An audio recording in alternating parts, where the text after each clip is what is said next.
Posso ter no amanhã, porque temor não há, mas eu bem sei que a minha vida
Aleluia.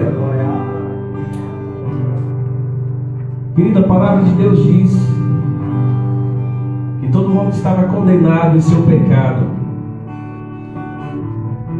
Ele estava destinado a morrer uma só vez e nunca mais poderia ter comunhão com o Pai. Mas Jesus Cristo, Ele veio e Ele se fez carne, Ele se fez sacrifício por cada um de nós. E por conta dessa nova vida que nós temos que adorar e agradecer a Ele, querido. Você pode adorar a Deus com o seu melhor nessa tarde. Aleluia. Queria que você fechasse seus olhos nessa hora e começasse a exaltar a Ele. Diga o quanto Ele é importante. Agradeça a Ele pela vida. Agradeça a Ele pelo sacrifício que Ele fez antes mesmo da fundação do mundo. Ele já tinha providenciado, querido, a salvação, a libertação, a restauração, a cura. Tudo que nós necessitávamos já foi destinado, já foi preparado antes da fundação do mundo. Então, se você está aqui é porque Ele preparou isso. E eu quero convidar você a essa tarde e agradecer a Ele. Aleluia. Obrigado, Jesus. Obrigado. Já estou crucificado por Cristo. Agora vivo, não mais eu. Já estou crucificado com Cristo. Agora vivo, não mais eu. Mais uma vez, diga, já estou crucificado com Cristo. Agora vivo, não mais eu. Mais uma vez, já estou crucificado com Cristo. Agora vivo, não mais eu. Cristo vive em mim. Aleluia. Cristo vive em mim. Aleluia. Cristo vive em mim. Aleluia. Cristo vive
Amém. Graça e paz, amados. Aleluia. Amém. Aleluia. Hoje estamos meio reduzidos, né, no número.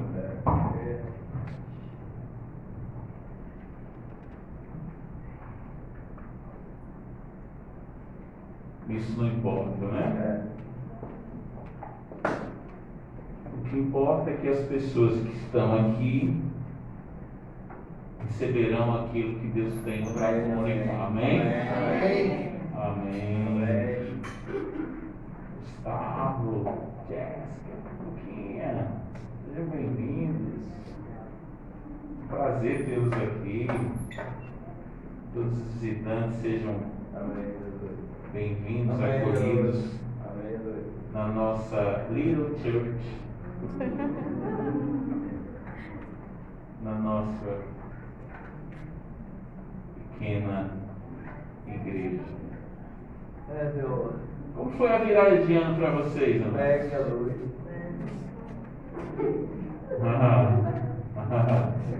Eu espero fazer a pergunta mais importante no último dia desse ano. Como foi 2023 para vocês? Acho que é mais importante do que a virada do ano, né? A gente pegar e chegar no final do ano. Quem já percebeu que geralmente quando acaba o ano, parece que sempre o relatório é ruim? Assim, tomara que o 2000 e tanto seja melhor do que... Ou é porque a gente sempre tem um relatório pessimista quanto... Não é verdade? Estamos sempre trabalhando com análise probabilística. Ou então, ou a gente é pessimista, ou é porque realmente o ano não foi muito bom. Meus amados, como hoje é o primeiro culto do ano, assim, eu não me preocupo com o número de pessoas, mas é uma pena termos um número pequeno para o que eu gostaria de falar no dia de hoje. Eu quero trabalhar com vocês, já que é o primeiro dia, primeiro culto do ano, eu quero trabalhar não pelo telhado da casa, mas eu quero começar pelo alicerce, que é o início de tudo. Eu não sou engenheiro, talvez até tenha coisas que vêm antes do alicerce, sei lá, não sei. Mas, sendo leigo, neófito no assunto, uma pessoa leiga entende que o primeiro ponto de uma casa é o alicerce, para uma pessoa leiga, né?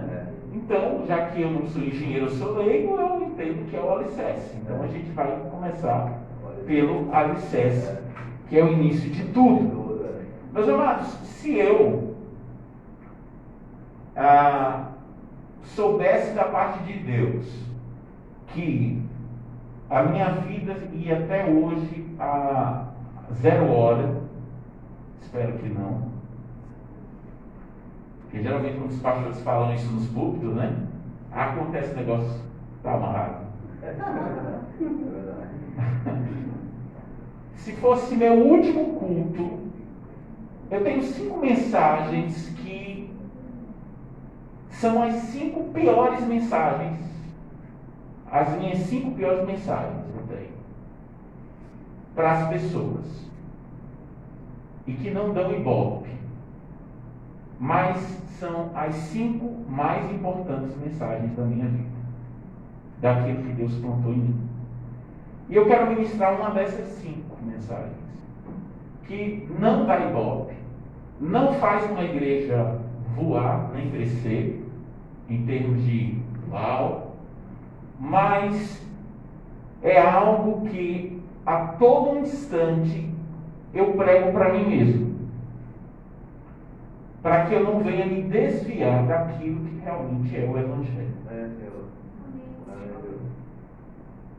Eu lembro que quando eu estive em Vitória, no Espírito Santo, eu tive o prazer, por que não dizer um privilégio, de em 2006, pregar na Igreja Presbiteriana de Vitória, na igreja do pastor Hernandes Dias Lopes, que ele é muito conhecido aqui no Brasil. Quando eu fiz uma série de ministrações lá, e eu assim, achei que, para mim, foi o ápice. Para mim, pregar na igreja de uma das referências que eu tenho como homem de Deus no Brasil, e por que não falar do mundo, ele, num almoço, no meio do caminho, indo para um restaurante, eu perguntei a ele, eu disse, pastor, por que as igrejas que pregam a verdade, elas não crescem como as outras que pregam a mentira? Porque, veja bem, as igrejas que mais falam de dinheiro são as que mais crescem. As que mais falam de ilusão são as que mais crescem. As que mais fazem campanhas e correntes para escravizar as pessoas são as que mais crescem. E aquelas igrejas que pregam o evangelho verdadeiro são as que menos crescem. Aí ele já estava com a resposta na ponta da língua, mas eu disse, mas antes do senhor me responder, eu quero saber por que a igreja do Senhor que prega a verdade, ela é cheia. É um paradoxo. Ele disse, meu filho, ele só disse isso para mim, a minha igreja ela é cheia não é porque eu prego a verdade, mas é porque a minha igreja ela tem mais de 150 anos. Então, hoje em dia, as igrejas, elas lotam, ou porque são igrejas históricas que têm 200 anos, 300 anos, e aí a família, o tataravô, era daquela igreja, aí, eu não sei se vocês estão entendendo, foi de geração em geração, aí a família foi ficando naquela igreja, aí morreu um, aí nasceu outro, aí casou, aí teve filho, e a igreja fica nessa. Por exemplo, como a primeira igreja batista de Aracaju aqui, ela é cheia. Ela é lotada, mas não tem campanha. Mas por que ela é lotada? Porque é uma igreja histórica, de geração em geração. A Betel é uma igreja também histórica. Não é verdade? É uma igreja histórica, é por isso que ela é cheia. Apesar de que, para quem... E eu tenho o maior respeito pela igreja batista de Betel, eu amo de coração essa igreja. Pastor Gerson Vilas Boas é um desbravador, mas se você for num culto de domingo à noite, sem ser o dia que ele reúne todas as igrejas, você vai ver um pingado de gente. Mas por que essas outras igrejas lotam? E eu cheguei num momento da minha vida que eu disse, eu tenho a capacidade de fazer uma igreja crescer a ponto de ter 3 mil membros. Porque até Hernandes, conversando comigo, disse, você tem carinha de pastor de milhares de pessoas. Ele dizia, você é jovem, escolado, fala direito e tal, então você conseguiria fazer uma igreja crescer rapidinho. Mas para você fazer isso, no mundo de hoje, você vai ter que desviar a mensagem. Eu disse, mas a Bíblia diz que a igreja primitiva crescia em número de graus. É verdade. Mas na época de hoje, onde se oferece nas igrejas brigadeiro e cupcake, ninguém está querendo arroz com feijão. Verdade. Então você vai ter um trabalho maior. Ela vai crescer sua igreja, mas você vai ter um trabalho gigante para que ela cresça.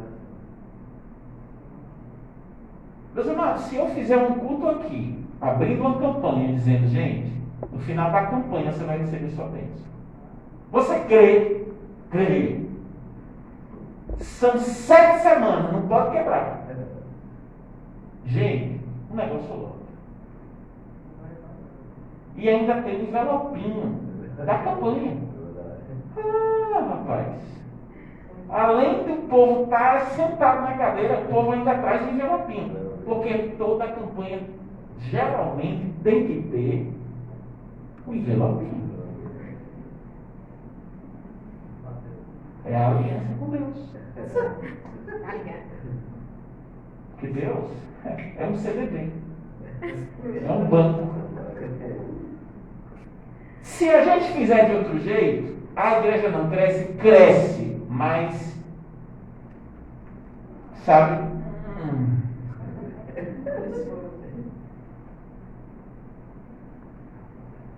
Então, essa mensagem ela é importante por conta disso. Eu quero, gente.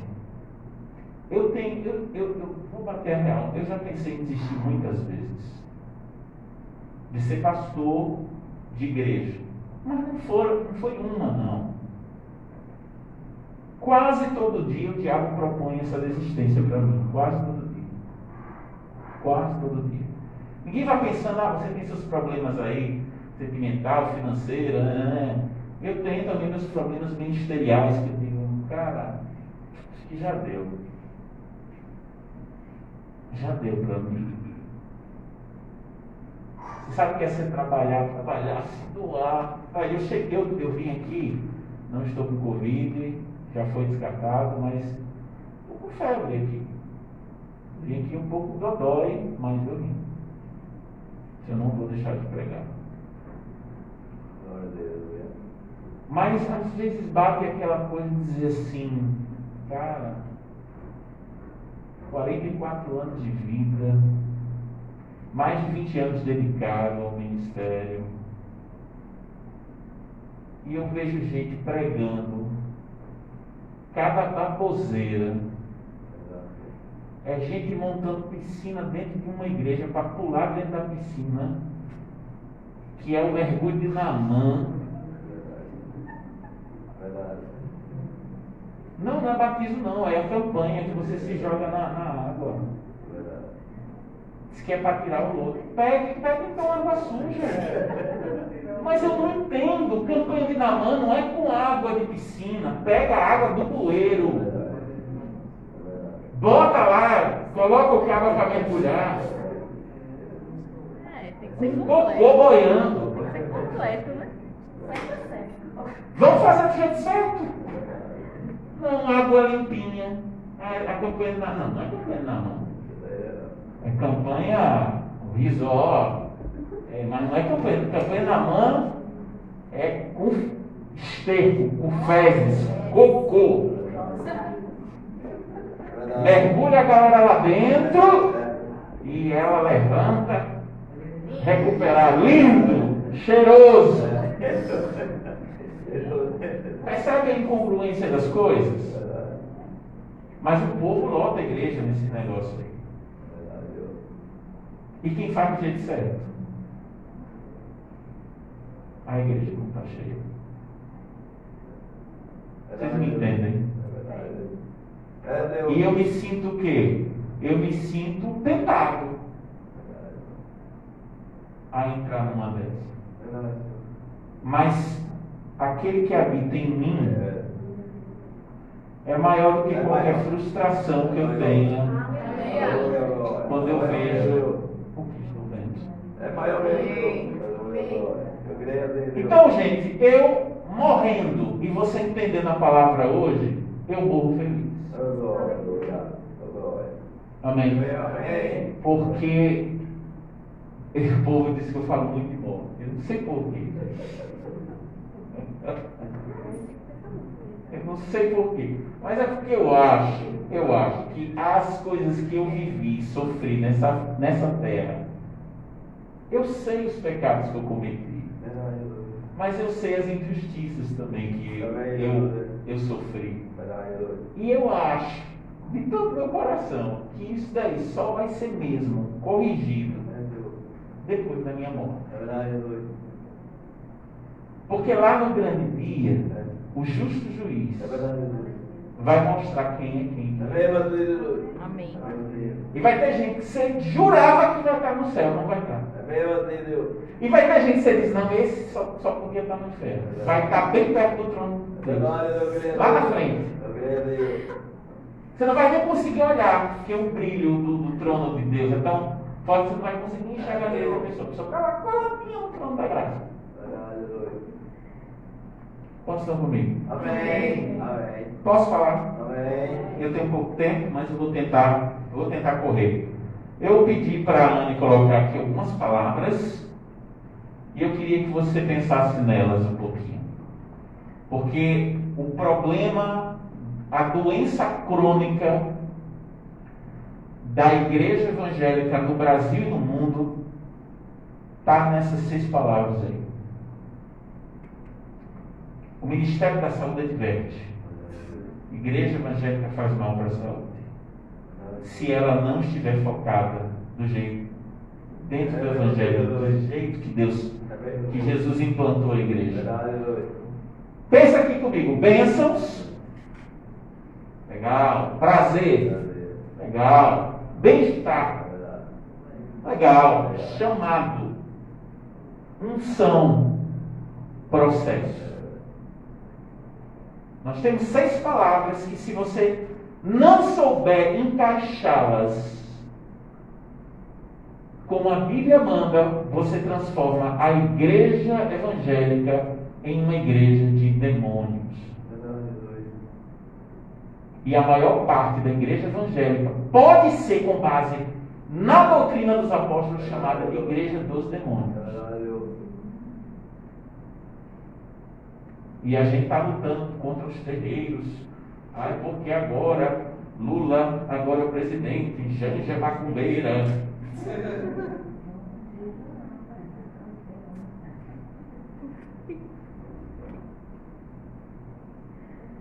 Quanta macumba evangélica também não foi feita no outro governo.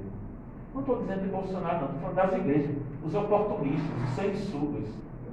Ou você acha que não tinha pastor sanguessuga ali na cola de Bolsonaro? Ou era todo mundo de Deus? Era Jesus, né? Não, todo mundo querendo um pouquinho. É podre. Esse mundo é podre. E o mundo religioso é podre. Eu já participei de reuniões de pastores que, se você estivesse comigo, você nunca mais entraria numa igreja evangélica. Nunca mais. A pauta era podre. O assunto era podre. Vamos lá. Bênçãos. Vamos lá. Quem gosta de bênçãos? Amém. Quem não gosta, não recebe. Quem gosta de bênção? Amém. Quem não falar, não vai receber em 2023. Vamos lá. Quem gosta de bênção? Amém. Fale não. Vocês não falem não. Prazer. Amém. Bem-estar. Amém. Chamado. Amém. Unção. Amém. Processo. Amém. O processo vai diminuindo. Não, gente, não é jurídico não. Nenhum processo o povo gosta, né? Agora vamos ver o próximo quadro. A doença da igreja evangélica, da maioria, é essa aqui, ó. Pronto, está identificado. Ponto principal da igreja evangélica nos tempos de hoje: bênçãos e bem-estar. Todo culto é para que você receba a sua bênção e você tenha bem-estar, você saia bem do culto. Quando não é tanto isso, eles dão uma maquiada e eles trabalham em cima. Qual é o seu chamado e a sua unção? Aí o povo vai para aquela igreja que é para aprender a ser um ministro famoso, um evangelista famoso, um homem cheio dos dons, uma pessoa cheia da unção. Então tem dois tipos de igreja com doença crônica no Brasil e no mundo. Aquela que trabalha com bênção e bem-estar e aquela que só trabalha com chamada e unção. Não para ser servo, mas para ser conhecido, para ser cheio do poder, para todos olharem, para todos imitarem, para todos entenderem que aquela pessoa é a pessoa. Até a caixa está querendo explodir aqui. Para você ter noção como é difícil pregar a verdade. Daqui a pouco fica sem microfone. É para o povo não ouvir. Está ouvindo a live. Não desliga aí, viu? Você que está. Se tem alguém assistindo aí. Gente, então o ponto principal da igreja evangélica está aqui, ó. Bênção, bem-estar, chamado e unção. E o ponto acessório, ou seja, é a parte que não é principal nessas igrejas. É o processo de Deus. Esse é o grande problema. Agora vamos ver o que o Evangelho diz. É o contrário. Esse é o grande problema. No Evangelho, a parte principal é o processo de Deus. Transformar você parecido com Jesus. Amém. Porque diz lá em Romanos 8. Todas as coisas cooperam para o bem daqueles que amam a Deus, né? Segundo o seu propósito, para serem semelhantes a Jesus. E no Evangelho, a parte acessória, ou seja, não é a principal. Tem na igreja. No Evangelho tem, mas não é o principal. Bênçãos e bem-estar. Por isso que a Bíblia diz: buscai primeiro o reino de Deus e a sua justiça, e as outras coisas vos serão acrescentadas. O problema é que a gente vai para a igreja por causa do acessório, colocando como principal. E porque a nossa busca é atrás de bênção e bem-estar, a gente deixa de lado o processo de Deus na nossa vida e a gente tenta burlar o tempo todo esse processo de Deus na nossa vida. Então a gente não amadurece, a gente esfria na fé, a gente faz o que a gente quer, porque o que a gente quer é se sentir bem e ser abençoado. Quando você inverte os pontos, você muda o alicerce que sustenta toda a casa. E quando você coloca o alicerce bênção e bem-estar, isso quer dizer que a casa vai cair. Quantos estão comigo? Amém. E o prazer que a gente falou, que eu coloquei lá atrás. Gente, existe o prazer, existem 3 tipos de prazer. 3. Existe o prazer irresponsável, que é o prazer sem, já diz, irresponsável, sem compromisso, sem responsabilidade, né?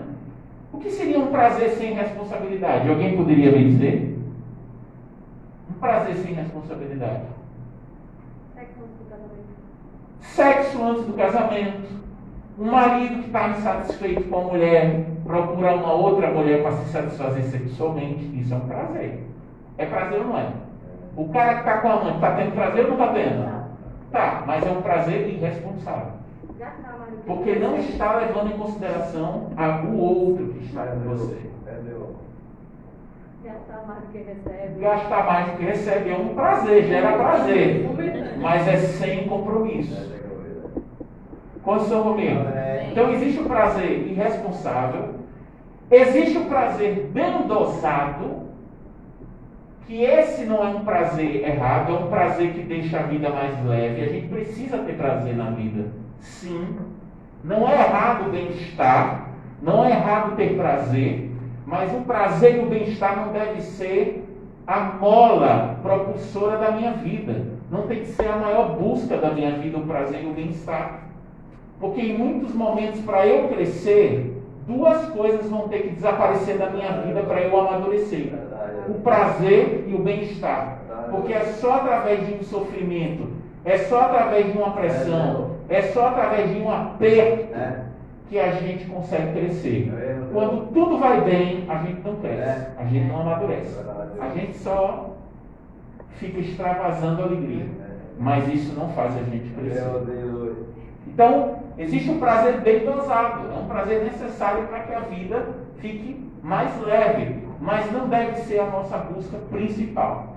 E existe um terceiro prazer, que é um prazer que a igreja evangélica fala da boca para fora hoje em dia, a maioria.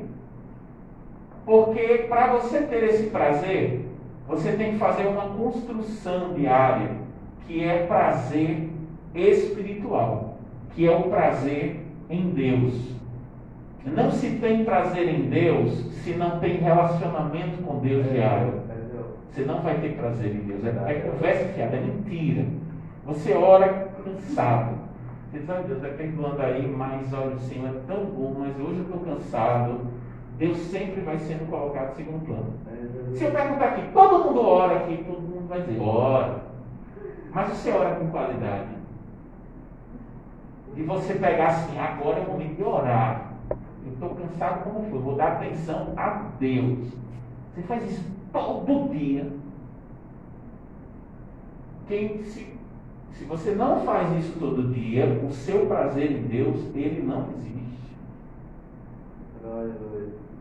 Sabe por que não existe? Porque geralmente quando você tem prazer em alguma coisa, você quer todo dia aquela coisa. Vocês estão me entendendo? Gente, glória a Deus. Glória a Deus. em 99,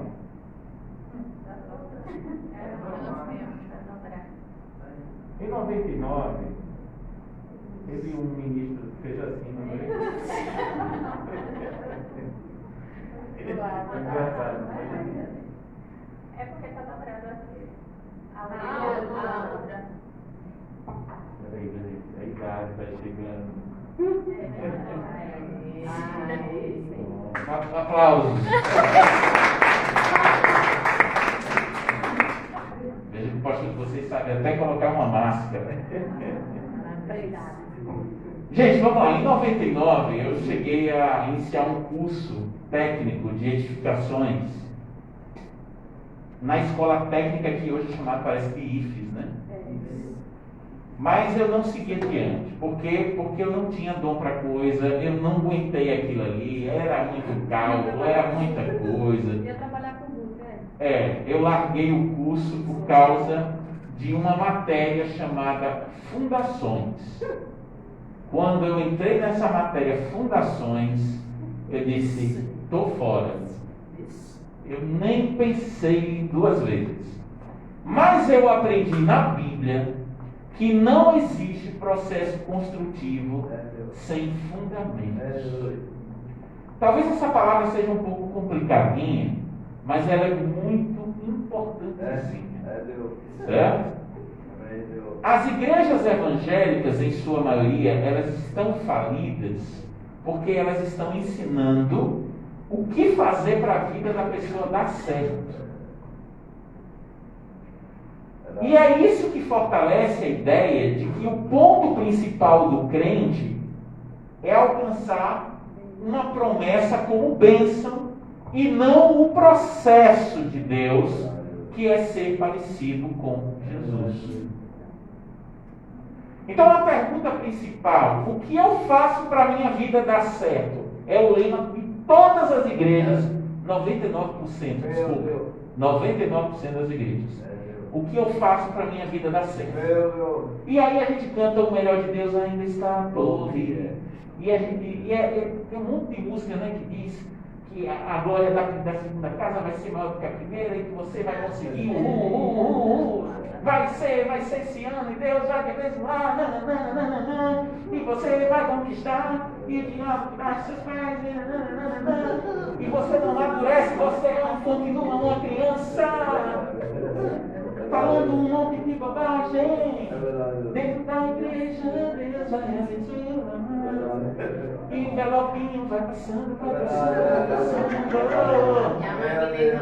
Não importa que chegando de menino. Deus vai me abençoar. Não preciso mudar. Aleluia. É a igreja dos alienados. Dos paralamas, dos... Gente, então a pergunta principal que os pastores, se eu morrer, se alguém me matar, investiga os pastores.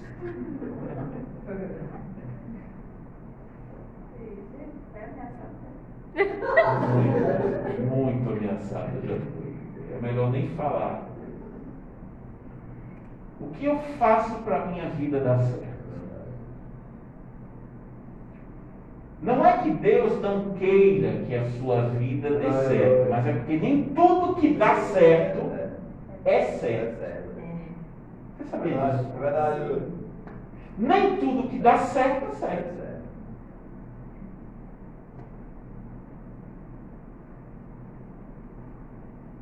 Eu conheço, por exemplo, a gente falou no início de adultério, eu conheço mil e uma eu estou, né? Isso no superlativo. Mas eu conheço um monte de homem que largou a esposa para ficar com a amante e está bem casado, entre aspas, com a amante. Deu certo. Fez o que é certo? Não.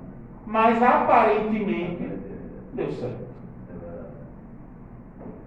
Então, nem tudo que dá certo é certo.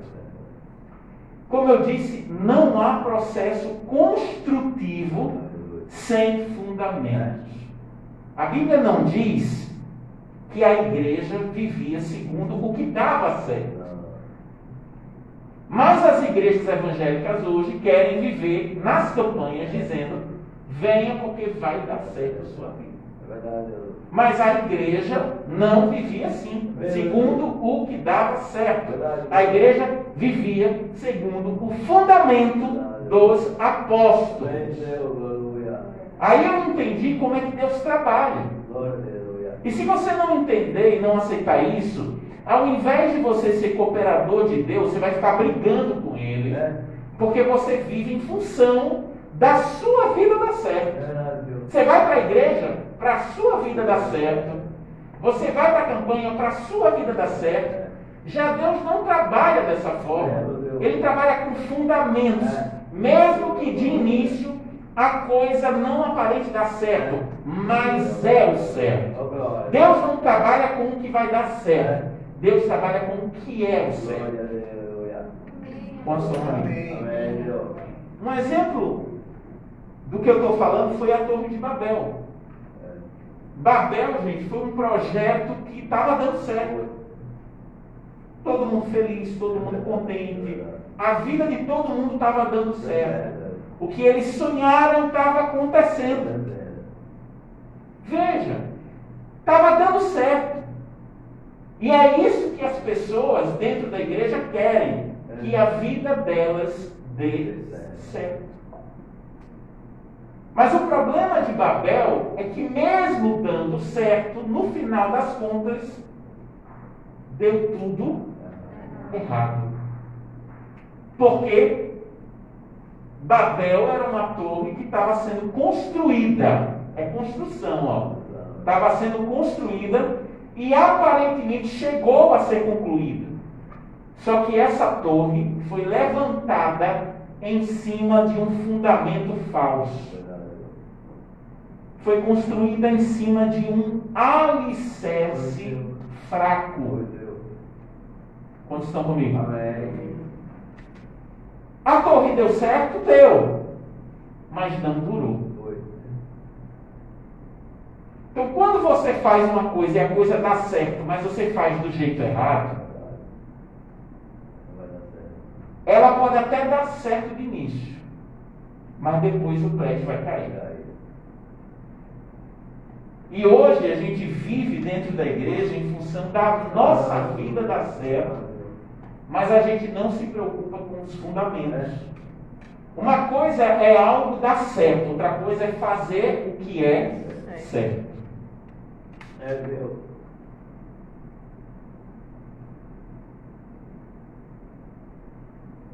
Eu lembro, uma vez uma pessoa da minha família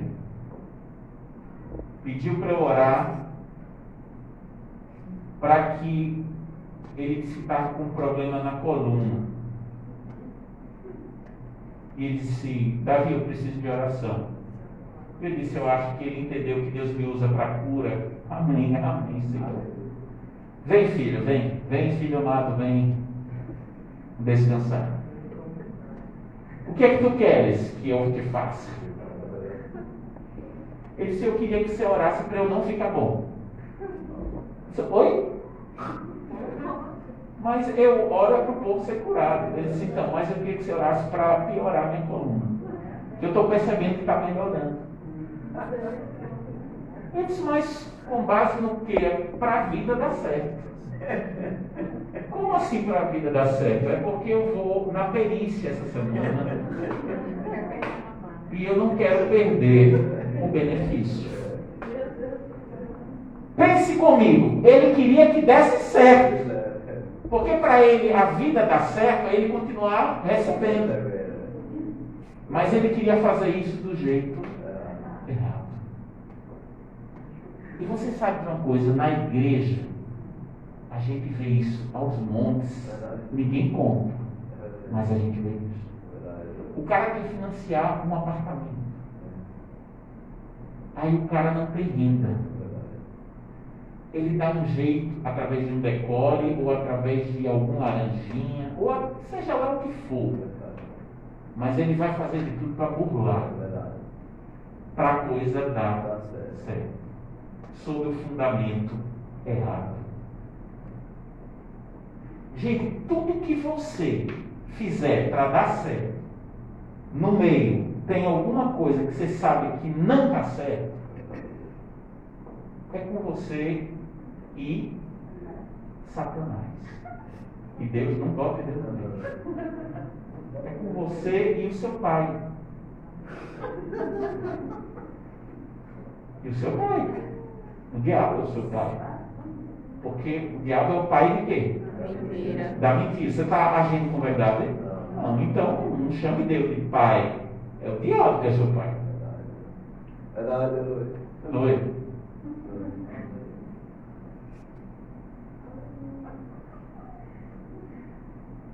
Gente, eu tinha tanta coisa para falar, estou acelerando. Era tanta coisa que eu tinha que falar, mas eu vou até o tempo porque eu não quero ser expulso. Mas pastor, o que é certo não dá certo? E o que é errado não dá errado? Presta atenção. Eu quero que a minha vida dê certo, mas eu decido sem os fundamentos corretos. Aí eu faço o aparentemente certo e acaba dando certo. Dá certo. Quando eu decido sem levar em consideração os princípios, eu vou ser quebrado por todos esses princípios que eu quebrei. Todo princípio da vida que eu quebrar, esse princípio vai me quebrar lá na frente. Porque Jesus é a verdade. Mas nem sempre isso acontece de imediato. Por isso que tem gente que faz a coisa errada e dá certo e diz: olha, Deus não viu. Olha, deu certo. Olha, Deus me perdoou. Não, Deus não perdoa dessa forma. Na verdade, você ainda não foi quebrado, porque nem sempre isso acontece de imediato. Sabe por quê? Porque tudo que eu planto, eu não colho na mesma hora que eu planto. É o princípio da agricultura. Quando você planta uma coisa, você não colhe na mesma hora. Você planta, deixa a coisa se desenvolver para depois você colher. Não se colhe na mesma hora que se planta, porque existe o tempo de espera. Então, nesse tempo de espera, eu ainda não estou experimentando a minha péssima colheita. Eu estou na fase da paciência de Deus. E preste bastante atenção no que eu vou dizer para vocês. É nessa hora que o diabo chega na minha vida e faz a minha vida dar certo. O diabo chega na minha vida para a minha vida dar certo. Porque o diabo quer que a sua vida dê certo quando você faz tudo errado. Porque se sua vida está dando certo fazendo a coisa errada, você vai continuar fazendo a coisa errada. E a jogada do diabo é essa. Eu vou abrir caminhos para essa pessoa que está na igreja, porque ela vai fazer do jeito errado, e eu vou fazer de tudo para dar certo. E ela vai continuar fazendo errado. Por que ele faz isso? Primeiro, porque o bem-estar tem sido a busca da igreja evangélica. Todo mundo quer sentir mal-estar? Não, todo mundo quer sentir bem-estar. Então ele entende, o povo da igreja quer bem-estar, eu vou dar bem-estar para eles. E o que causa bem-estar não é fazer o que é certo, mas é quando algo dá certo. Fazer o certo não causa bem-estar. Se você é honesto, quando você faz o que é certo, você entende que é o certo. Você sente prazer quando paga uma conta de energia? Ele sente. Cadê a minha, meu Deus? Será que eu trouxe? Eu vou dar para o senhor. Quando chega uma conta assim, do cartão de crédito, você diz, meu Deus, aleluia. Não. Mas fazer o certo dá prazer, gente, na hora? Não dá. Mas quando a coisa dá certo, dá prazer? Dá. Então, bem-estar, você sente, não é quando você faz a coisa certa. Porque às vezes você faz a coisa certa, e às vezes fazendo a coisa certa, você vai ter prejuízo no início. Concorda ou não? Amém. Amém. Por exemplo, no caso desse parente meu, se ele ora para ser curado e ele é curado, ele perde o benefício ou não perde? Ele fez o que é certo, fez ou não? Fez. O que ele fez certo causou bem-estar para ele? Não, ele perdeu a mamata. Vocês estão entendendo? Então fazer o certo não causa bem-estar, nem sempre causa bem-estar. Agora quando dá certo, causa. O diabo entendeu, o povo da igreja, eles querem é bem-estar. E vou fazer isso. Não é fazer o que é certo, mas é quando algo dá certo. Então o diabo usa essa nossa compreensão errada sobre qual o plano de Deus para a gente, porque a gente coloca o que é acessório, coloca o outro quadro, a gente coloca o que é acessório como principal, e a gente coloca o principal como acessório. Quantos estão comigo? E aí, o principal que se tornou acessório é ser parecido com Jesus. É o processo de Deus. Todo o processo de Deus, todo o perrengue que você passa, tudo é para tornar você parecido com Jesus. E aí, se no meio do caminho eu sinto mal-estar fazendo o certo, eu sinto desconforto, então eu paro de fazer o que é certo, para não sentir nenhum mal-estar. Esse é o diagnóstico da igreja. E é isso que tem feito a igreja evangélica, na sua maioria, não cumprir o seu papel e não ensinar as pessoas da forma certa. Então, não se estuda a Bíblia pensando no que vai dar certo. Mas se estuda a Bíblia conhecendo os fundamentos, conhecendo os princípios. Porque eu posso não me sentir bem praticando o que é certo, mas fazendo o que é certo eu tenho a aprovação de Deus. Tudo na nossa vida é uma questão de fundamento.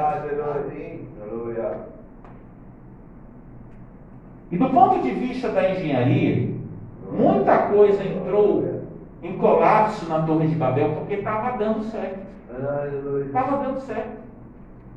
Talvez você não vai entender o que eu vou falar, mas o certo mal fundamentado é mais desastroso do que o errado. O certo mal fundamentado é mais desastroso do que o errado.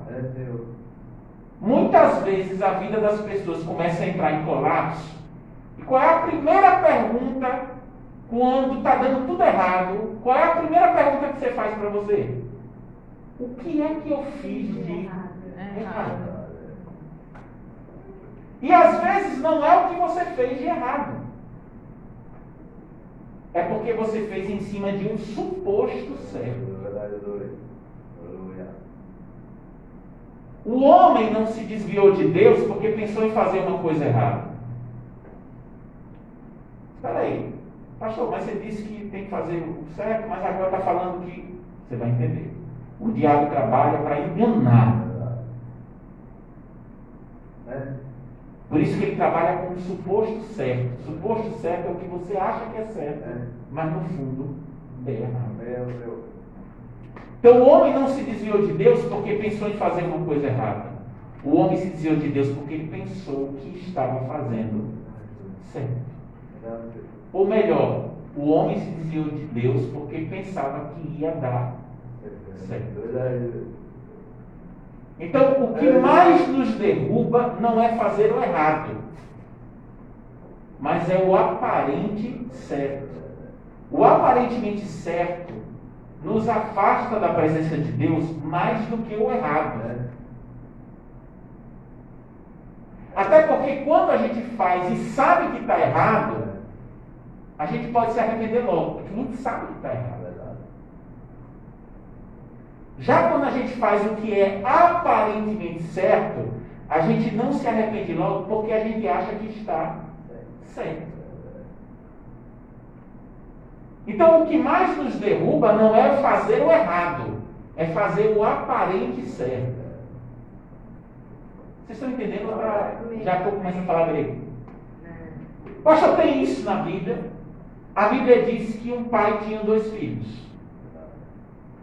Quem já leu o texto do filho pródigo? Amém. Um pai tinha 2 filhos. Um fez tudo errado. O outro fez tudo aparentemente certo. Qual foi o que conheceu melhor o pai? O que fez tudo errado. Porque o que fez tudo errado reconheceu logo que fez errado. O outro achava que estava certo, mas estava errado. E ele não se arrependeu. 2 homens foram no templo. Um fazia tudo errado. O outro fazia tudo aparentemente certo. Qual dos dois saiu justificado? O que fez tudo errado. Como assim? O exemplo dos 2 homens no templo. O primeiro fazia tudo certo. Como assim? Dava o dízimo, jejuava 2 vezes por semana. Já o outro fazia tudo errado. O problema do primeiro é que ele fazia tudo certo sobre o fundamento errado, soberba. Ele não fazia de coração, ele era soberbo.